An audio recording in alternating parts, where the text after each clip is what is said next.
Alhamdulillahi вассалату вассаламу аля расулиллах ва аля алихи ва сахби ажмаин. Урматтуу мусулман бир туугандар.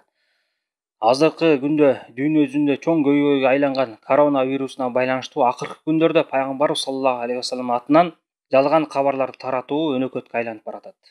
Мына жакында эле бир аялдын кайрылуусу тарап, ал кайрылууда ал аял ушу түшүмө пайгамбар саллаллаху алейхи вассалам кирди. Кимде ким Куран кетепте Бакара сүрөсүн ачкан болсо, менин кирпигимди табат, ошо кирпикти ким кайнатып ичкен болсо, ооруга жолукпайт деп ушундай жалган маалымат таратты эле. Мына бул жалган маалымат эми басаңдап жаңыдан тарай баштаганда дагы бир укмуштуудай кабар тараптыр. Бизге дагы ошо жаңы эле жетти. Тилекке каршы бул кабарды жөнөкөй адам таратпаптыр. Муну ушу Кыргызстан мусулмандар муфтий Максатбек ажы видео кайрылуу кылып таратыптыр. Бул өтө өкүнүчтүү нерсе. Бул ошол таратуунун мааниси төмөнкүчө. Ал кайрылууда муфтий мындай деп айтып атат. Биздин устаз олия болгон устаздарыбыздын биринде пайгамбар саллаллаху алейхи вассалам түшүнө кириптир. Ал түшүндө пайгамбар саллаллаху алейхи вассалам ушул коронавирусуна байланыштуу кимде ким Фатиха сүрөсүн 3 жолу окуган болсо, Ихлас сүрөсүн 3 жолу окуган болсо, жана Хасби Аллаху ва ни'мал вакил деп 313 жолу айткан болсо, эч бир оору, бул оору дагы же башка дагы жукпайт, зыян келбейт деген мааниде кайрылуу таратыптыр. Бул өтө коркунучтуу жана өкүнүчтүү нерсе. Мына биз ошо жанагы биринчи аялдын жалган кабарына байланыштуу кайрылуу таратканбыз. Пайгамбар саллаллаху алейхи вассалам атынан жалган маалымат, жалган сөз айтпагыла деп. Жана ошондой эле Кыргызстандын кээ бир молдолор дагы ошол жаман нерсени кайтарып, алар дагы кайрылуу жасашкан экен. Ошол эле биздин муфтий тааныган, муфтийге белгилүү адамдар дагы кайрылуу жасап, бул нерсени кайтарган. Мына ошол эле нерсеге окшош болгон маселени дагы бир сырадан муфтийибиз көтөрүп чыгып атат. Бул өтө өкүнүчтүү нерсе.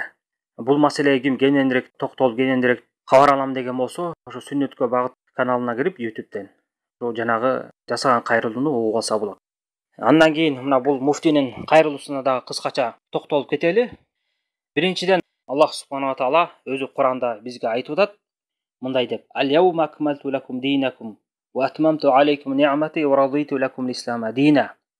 Мына бүгүн силерге диниңерди жана баардык жакшылыгымды силерге толуктап бердим жана силер үчүн ислам динин дин кылып, жана ошол нерсеге мен ыраазы болдум деп Алла таала бул аятта ушундай мааниде айтып кетти. Демек биздин динибиз толук түшкөн, толук чүрүлгөн, эч бир кошумча алымчага муктаж эмес. Керек болсо мына Бухари, Муслимде келген хадисте пайгамбарыбыздын сахабасы Омар деген радиаллаху анхуга, Омар деген сахабага бир еврей келип айтат, Омарга кайрылып: "Эй Омар, ошо силердин китебиңерде бир аят бар, эгерде ошол аят бизге түшкөн болсо, еврейлер бизге, биз ошол күндү майрам кылып алмакпыз" дейт. Анан кайсы аятты айтып атасың дегенде ошол аятты окуп берет. Ошондо Омар айтат: "Мен ошол аятты билем" дейт. Кайсы жерде түшкөнүн жана кайсы күнү түшкөнү, ал Арафат күнү жана Жума күнү түшкөн деп. Мына пайгамбар саллаллаху алейхи вассаламдын бул дүйнөдөн кайтаарынан алдын бир 3 жандан көбүрөөк же 4 айга жетпеген аралыкта ушул аят түшкөн. Мындайча айтканда акыркы аяттардын бири. Бул пайгамбар саллаллаху алейхи вассалам өлөрүнө жакын түшкөн аят. Мына бул жерде ачык эле айкын айтып атат Алла таала: "Куранды мен толуктап түшүрүп бердим" деп. Диниңерди толуктап түшүрүп бердим деп. Мына ушул аяттын тафсирине байланыштуу Ибн Касир деген чоң бир алым өткөн. Ошол алым өзүнүн тафсир китебинде Ибн Аббас деген бир ошо тафсир илимин жакшы биле турган сахабалардын бири, Ибн Аббас деген сахаба өткөн. Ошол кишинин мындай деп айткан сөзүн алып келип атат өзүнүн тафсиринде Ибн Касир. أخبر الله نبيه صلى الله عليه وسلم والمؤمنين أنه أكمل لهم الإيمان فلا يحتاجون إلى زيادة أبدا. Алла таала бул аятта мындай деп кабар берип атат. Пайгамбарына жана жалпы момундарга мындай деп кабар берип атат.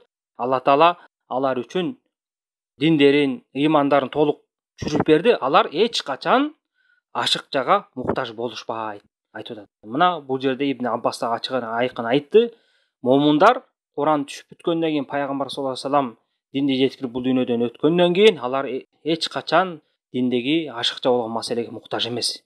Демек кимде ким пайгамбарыбыз өткөндөн кийин пайгамбарыбыз менен түшүмө кирди, мындай деп айтты, тиги нерсени үйрөтүп кетти, бул буйрукту берди деген болсо, демек ал динге ашыкча нерсени киргизип жатат. Ал диндеги жаңылык болуп саналат. Дин термининде бидат болот. Ал адамдын өзүнө кайтарылат. Пайгамбар саллаллаху алейхи вассалам Бухариде келген Айша небестин ривайет кылган хадисинде мындай деп айтып атат: "Ман ахтата фи амрина хада ма лайса минху фахуа рад." Ким ушу биздин динибизде жок нерсени кылган болсо, ошону киргизген болсо, ал өзүнө кайтарылат деп атат.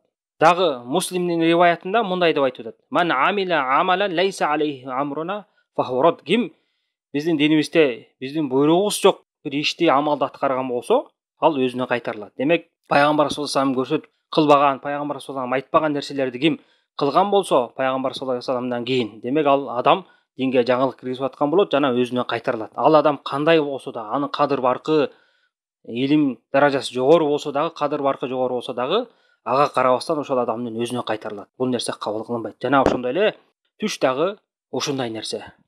Керек болсо пайгамбар саллаллаху алейхи вассалам бул жашоосунда адамдарга динине, дүйнөсүнө керек болгон бардык нерсени майда чүйдөсүнө чейин үйрөтүп кеткен. Мунун далили Салман Фариси деген сахаба болгон. Мына ошол кишиден бир адам сурайт: "Силерге пайгамбарыңар саллаллаху алейхи вассалам бардык нерсени үйрөттүбү? Жада калса ушул дарат ушатуудагы адепти үйрөттүбү?" дегенде, "Ооба" деп жооп берет. Бизге бардык нерсени үйрөттү. Ошол дарат алып аткан убакта дагы кыбланы карап дарат ушатуудан тыйды пайгамбар саллаллаху алейхи вассалам. Жана ошондой эле оң кол менен тазаланып, ыстынжа кылуудан тыйды. Жана ошондой эле тазаланып аткан убакта 3 таштан кем болгон таш менен тазалануудан тыйды. Жана ошондой эле тезек менен жана сөөк менен пайдаланып, ыстынжа кылып тазалануудан да тыйды деп ошол сахаба бизге кабар берип атат. Бул риваятты имам Муслим өзүнүн китебинде алып келген. Туура хадистер жыйнак китебинде.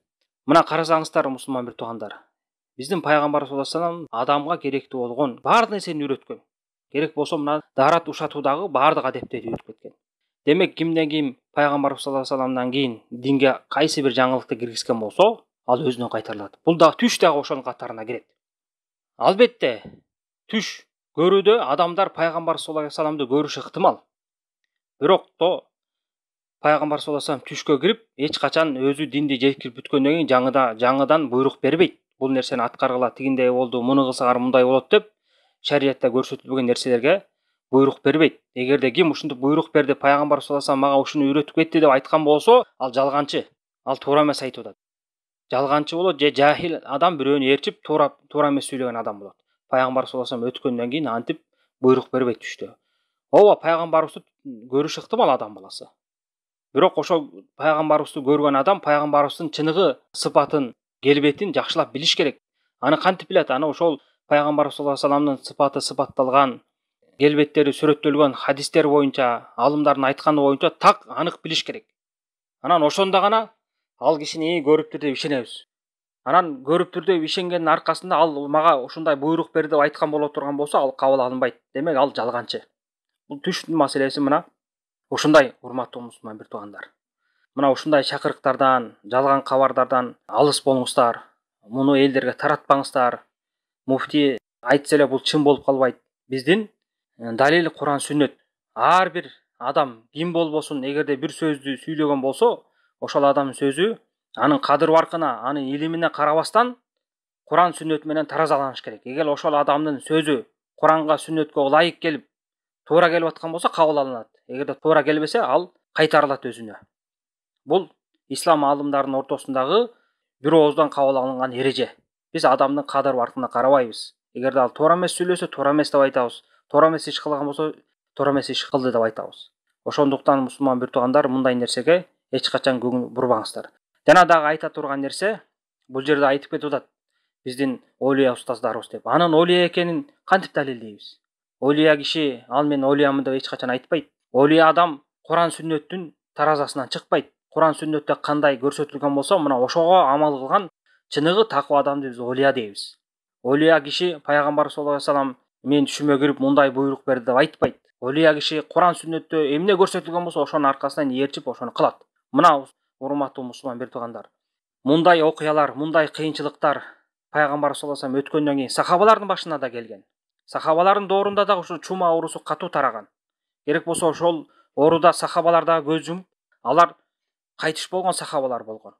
Алардын бирөөсү келип пайгамбар саллаллаху алейхи вассалам мага түшүмө кирди, мындай буйрук кылды, муну кылсаңар кутуласыңар деп айтты деп бирөө да кайрылуу жасаган эмес. Андан кийин мына табииндерден кийинки биздин имам башчылар Абу Ханифа, имам Азам, имам Малик, имам Шафи, имам Ахмад, алардын бирөөсү дагы пайгамбар саллаллаху алейхи вассалам мен түшүмө кирип ушундай кабар берди. Муну кылсаңар мындай болот экен, тигини кылсаңар тигиндей болот экен деп жаңы өкүмдөрдү, буйруктарды киргизген эмес динибизге. Алар балким пайгамбарыбыз саллаллаху алейхи вассалам динди толук жеткирген. Пайгамбарыбыздын илимин биз ошо изилдеп, талап кылып гана жетебиз деп аракет кылышкан. Ошентип күнү түнү мечиттерде ибадат кылып, илим издеп, элдерге илим менен тараткан. Алар жатып алып түшүмө кирди деп эч качан тараткан эмес. Урматтуу мусулман бир туугандар, ушул нерсени жакшы билип коелу.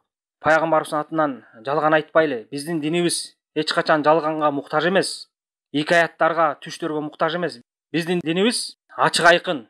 Ким ошону карманам, элге жеткирем деген болсо, даяр турат. Ошону эле айтып жеткирсин. Пайгамбарыбыз саллаллаху алейхи вассалам ооруларга байланыштуу дубаларды айткан, жалпы дубаларды айткан, эскерип кеткен, ибадатты үйрөткөн, истигфарды үйрөткөн. Мына ушундай нерселерди кылып биз Кудай Таала жалдырап оорудан кутулабыз, Кудайым буйрса. Ана мындай жалган маалыматтарга муктаж эмеспиз. Анан дагы муфти кайрылуусунун аягында мындай деп жатат.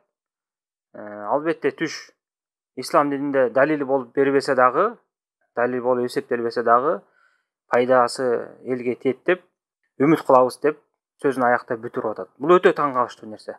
Кантип далил болбогон, далил болуп эсептелбеген нерсе элге пайда келтирсин. Бул сөз бири-бирине карама каршылык деле билдирет. Андан башка пайданы билдирбейт. Далил боло албаган нерсе эч качан элге пайда келтирбейт. Балким элдин динине, элдин түшүнүгүнө зыян гана келтирет.